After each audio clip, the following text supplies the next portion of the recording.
name's Bob Henderson. I'm the former president of the Battle of Nashville Preservation Society, and we're at Kelley's Point Battlefield Greenway in West Nashville. This is a site that we saved back in 2004 that was a cooperative effort between politicians, developers, and preservationists. At the time, Metro Mayor Bill Purcell, Vice Mayor Ronnie Stein, with the help of Councilman Bob Bogan, Shane Dennison with the Metro Greenways system, the Battle of Nashville Preservation Society, JDN Realty, and the Civil War Roundtable of the United Kingdom, who helped fund some of the signage that we'll look at here.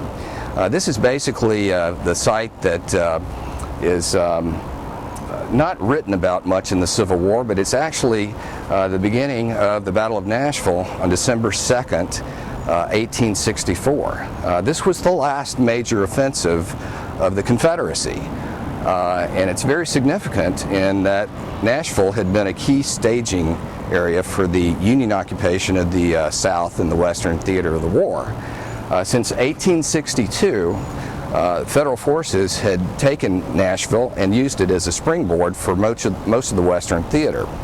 By December of 1864, there were about 75,000 Union troops in Nashville, about 49,000 combat ready, and after the bloody Battle of Franklin, the Confederate Army of Tennessee, under the command of General John Bell Hood, advanced here to cut off the river at this point to prevent any further resupply to the federal forces in Nashville.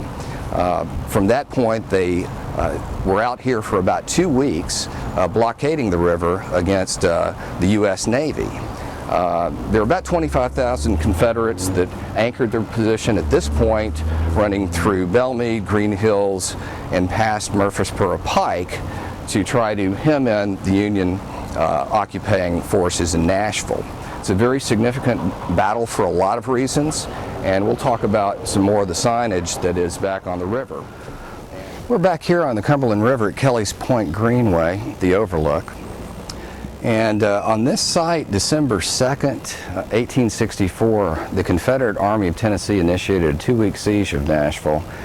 And this was to be the last significant offensive military operation in the Civil War by the South.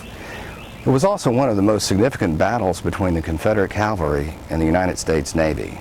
Since late winter 1862, Nashville had been a key staging and supply base for the Union Army in the Western theater of the war. Since February 25, 1862, it had been under Union occupation longer than any other major Confederate city. Many of the Southern soldiers here had not seen home in over 3 long years. They would find that Nashville, as well as their army, had changed dramatically since the beginning of the war. Advancing here after the bloody Battle of Franklin, Confederate General John Bell Hood anchored his left flank at this point. More than 25,000 Confederates began an investment line running from this position, arching more than 12 miles east, in an attempt to hem in Nashville on the south side of the Cumberland River. This made Nashville the most extensive geographical battlefield of the Civil War in terms of sheer distance. Colonel Kelley had previously fought the Navy in the Battle of Fort Henry and Donelson, Eastport, Mississippi, on the Ohio River in the daring Johnsonville raid only weeks before Nashville. Known as the Fighting Parson because of his status as a Methodist minister and regimental chaplain, he later played a key role in the formation of Vanderbilt University in 1873. He unsuccessfully ran for governor of Tennessee in 1890 on the Prohibitionist ticket. Early on the morning of December 3rd, the Confederates captured 2 Union supply transports, the Prairie State and the Prima Donna, including prisoners, livestock, and supplies. They disabled a 3rd supply ship, the Magnet, which was later found 4 miles downstream. Shortly after partially unloading the vessels, the U.S. Navy arrived on the scene, driving away the Confederates who had depleted their ammunition. The Navy flotilla subsequently recovered the vessels.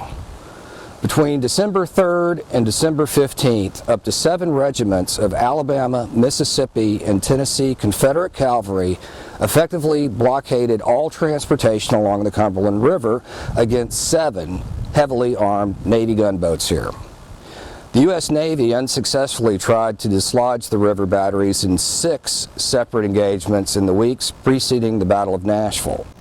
Colonel Kelley had the Navy confused about the force they were up against here by the deceptive movements of their mobile gun emplacements along the high ground here between this position and a half-mile upstream. Elements of Kelley's cavalry convinced the Navy they were a force over 4 times their actual strength. This was a military tactic that was very characteristic of the Confederate cavalry under Forrest command. During the 4th engagement on December 6th, the USS Neosho was hit more than 100 times by artillery rounds without being sunk. The sailors in blue came close to losing her, however, when 2 Confederate rounds breached the monitor's iron plating and one lodged unexploded in the vessel's powder magazine.